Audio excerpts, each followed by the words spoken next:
कैसे सारी डकैती करके गए हैं? मैं दुकान पे अपने काम कर रहा था। और ना अपनी दुकान पे काम कर रहा था, बिल बनवा रहा था, किसी दो गाहक वगैरह आए हुए थे, उनके बिल बनवा रहा था।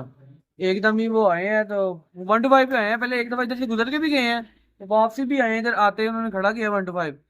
वहां से जंगला है, वहां मारा। वहां से अंदर आए हैं दोनों जाने, दोनों ने गन गन निकाल ली मेरे ऊपर। एक ने मेरे पे गन रख ली, एक ने मेरे मुलाजिम पे गन रख ली है। दोनों ने मुझे कहा ये साइड पे हो जाओ। मैंने कहा भाई, वो कहते पैसे कहाँ पे? मैंने कहा पैसे इधर ही हैं सारे, यहाँ से देख लें। उन्होंने मुझे मारना शुरू कर दिया है। मारने के बाद उन्होंने जब पैसे वगैरह उठा लिए, पैसे उठा लिए उन्होंने, और उसके बाद दोबारा मुझे मारना शुरू कर दिया। कहते हैं जी पैसे कहाँ पे हैं आपके, और पैसे कहाँ पे हैं? तो मैंने तो बताया, मैं कहा यही यहाँ पे ये सारे पैसे, और मुझे मारा है। उन्होंने मेरे सर पे ही मारा, गन मारी वहां पे। आगे भी 1-2 दिन पहले यहाँ पे मेडिकल स्टोर है हमारे यहाँ पे। यहाँ पे पहले हफ्ता पहले चोरी हुई है, डकैती हुई है। कितने डकैत थे और कितने पैसे लेके गए हैं? ये 3 लड़के थे, जवान ही लड़के थे, और हम हमसे ले गए हैं 5 से 6 लाख रुपए। हमारी कैश था अभी 4-5 लाख रुपए। 4-5 लाख रुपए कैश था हमारा, और मेडिकल स्टोर से भी ले गए 1-1.5 लाख रुपया। वो पहले की बात है ना। और भी हफ्ता पहले की बात है, एक ये हफ्ता। हमारा पांचवी दफा हमारा मुकवा ये हो रहा है कि मेरे वाला साहब अल्लाह ਨੂੰ प्यारे हो गए ने। मेरे वाला साहब ਦੀ ਹੋਈ ਹਾਤੀ ਦੇ ਵਿੱਚ 5 ਵਾਰੀ ਡਿਕੇਟੀ ਹੋ ਗਈ ਹੈ। ਹੁਣ ਮੇਰੇ ਵਾਲਾ ਸਾਹਿਬ ਫੌਤ ਹੋ ਗਏ ਨੇ। ਇਸ ਤੋਂ ਬਾਅਦ ਫਿਰ ਅੱਜ ਮੈਂ ਤੇ ਬਾਹਰ ਨਿਕਲਿਆ, ਮੈਂ ਜ਼ਰਾ ਵਾਸ਼ਰੂਮ ਚ ਕਰਨ ਗਿਆ। ਮੇਰਾ ਬੇਟਾ ਦੁਕਾਨ ਤੇ ਕੰਮ ਕਰ ਰਿਹਾ ਸੀ, ਇਹਨੇ ਮੈਨੂੰ ਬਤਾਇਆ, ਕਹਿੰਦਾ ਉਹਨਾਂ ਨੇ ਮਾਰਿਆ ਆ ਕੇ। 3 ਜਣੇ ਆਏ ਨੇ, ਇੱਕ ਜਣਾ ਬਾਹਰ ਮੋਟਰਸਾਈਕਲ ਸਟਾਰਟ ਸੀ, ਤੇ ਉਸ ਤੋਂ ਬਾਅਦ 2 ਜਣਿਆਂ ਨੇ ਆ ਕੇ ਇਹਨੂੰ ਮਾਰਿਆ। ਨੇ ਕਿਹਾ ਪੈਸੇ ਤੇਰੇ ਤੋਂ ਗਾਹਕ ਦੇ ਕੇ ਗਏ ਨੇ, ਪੈਸੇ ਦੇ, ਪੈਸੇ ਕਿੱਥੇ ਨੇ? ਉਹਨੇ ਕਿਹਾ ਪੈਸੇ ਜਿਹੜੇ ਗੱਲੇ 'ਚ ਨੇ ਆਏ ਨੇ, ਗੱਲੇ 'ਚ 4 ਤੋਂ 5 ਲੱਖ, 5 ਲੱਖ 6 ਲੱਖ, ਪਤਾ ਨਹੀਂ, ਸਾਡੀ ਗਿਣਤੀ ਕਾਊਂਟਿੰਗ ਨਹੀਂ ਕੀਤੀ, ਅਸੀਂ ਕਾਊਂਟਿੰਗ ਸ਼ਾਮ ਨੂੰ ਕਰਨੇ ਆ। ਉਹ ਸਾਰੇ ਪੈਸੇ ਸੀ, ਇਹਨੂੰ ਉਹਨਾਂ ਨੇ ਗੱਲਾ ਚੁੱਕ ਕੇ ਸਾਈਡ ਤੇ ਸੁੱਟਿਆ।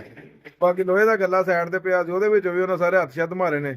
ਉਹਦਾ ਬੇਟਾ ਮੇਰਾ ਸੀ, ਬੇਟੇ ਮੇਰੇ ਨੇ ਉਹਨਾਂ ਨੂੰ ਚੰਡਾ ਚੁੰਡਾ ਮਾਰੀਆਂ ਨੇ। ਮੈਂ ਆਇਆ, ਉਹਨੇ ਮੈਨੂੰ ਦੱਸਿਆ, ਮੈਨੂੰ ਫੋਨ ਕੀਤਾ ਕਿ ਪਾਪਾ ਐਜ ਡਕੈਟੀ ਹੋ ਗਈ ਹੈ।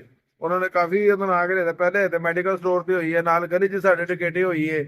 ਕੋਈ ਨਹੀਂ ਇਹਦਾ ਰਿਸਪੌਂਸ ਮਿਲਦਾ। 5ਵੀਂ ਵਾਰੀ ਹੋ ਗਈ ਹੈ, ਜਾਈਏ ਥਾਣੇ, ਉਹ ਵੀ ਅਗਲਾ ਕਹਿੰਦੇ ਨੇ ਡੀਵੀਆਰ ਲੈ ਗਏ ਨੇ, ਪੁਲਿਸ ਵਾਲੇ ਸਾਡਾ ਡੀਵੀਆਰ ਵੀ ਲੈ ਗਏ ਨੇ। ਬੰਦਾ ਨਾ ਕੋਈ ਪਛਾਣ ਸਕੀਏ, ਸਾਰੇ ਪੁਲਿਸ ਵਾਲੇ ਸਾਡੇ ਨਾਲ ਨੇ ਕਿ ਉਹਨਾਂ ਨਾਲ ਨੇ। किससे इंसाफ के लिए अपील करेंगे?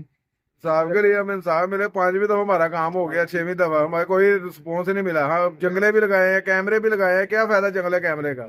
अगर फिर भी यही काम हो रहा है तो जंगले कैमरे का फायदा ही कोई नहीं हमें। वजीर आला से ये गुजारिश है कि हमें कोई रिस्पॉन्स मिले। ये कहते हैं गार्ड रख लो, फलाना काम कर लो, गार्ड भी। अगर लोग कहते तो यार जंगला लगा लो बच जाओगे, यार कैमरे लगा लो बच जाओगे। कोई नहीं, ना जंगले ने काम किया ना कैमरे ने किया। वो मास्क लगाया थे 3। ਡੀਵੀਆਰ ਦਾ ਮਕਸਦ ਹੀ ਨਹੀਂ ਸੀ ਹੈ। ਰਿਕਾਰਡਿੰਗ ਚਾਹੀਦੀ ਸੀ, ਇੱਥੋਂ ਰਿਕਾਰਡਿੰਗ ਲੈ ਕੇ ਜਾਂਦੇ ਸਾਡੇ ਕੋਲੋਂ। ਡੀਵੀਆਰ ਖੜਨ ਦਾ ਕੀ ਮਕਸਦ ਹੋਇਆ? ਡੀਵੀਆਰ ਅਜੇ ਤੱਕ ਨਹੀਂ ਕਿਸੇ ਨੇ ਖੜਿਆ ਹੈਗਾ। ਰਿਕਾਰਡਿੰਗ ਹੀ ਲੈ ਕੇ ਜਾਂਦੇ ਨੇ, ਜਿਹੜਾ ਵੀ ਲੈ ਕੇ ਜਾਂਦਾ। ਇਹ ਕੋਈ ਤਰੀਕਾ ਨਹੀਂ ਹੈਗਾ। पुलिस को तावन कर रही है तारे नाल? ਪੁਲਿਸ ਕੀ ਤਾਵਨ ਕਰ ਰਹੀ ਹੈ। ਕੁਛ ਵੀ ਨੇ ਡੀਵੀਆਰ ਲੈ ਗਏ ਹੋਏ ਨੇ, ਡੀਵੀਆਰ 7 ਵਜੇ ਦਾ ਲੈ ਕੇ ਗਏ ਹੋਏ ਨੇ। ਕੀ ਟਾਈਮ ਹੋ ਗਿਆ, ਹਾਲੇ ਤੱਕ ਡੀਵੀਆਰ ਨਹੀਂ ਮਿਲਿਆ ਸਾਨੂੰ। ਇਹੋ ਜਿਹਾ ਕੀ ਕਰਨਾ ਪੁਲਿਸ ਦਾ? ਪੁਲਿਸ ਨੂੰ ਇਹ ਕੋਈ ਤਰੀਕਾ ਹੈ?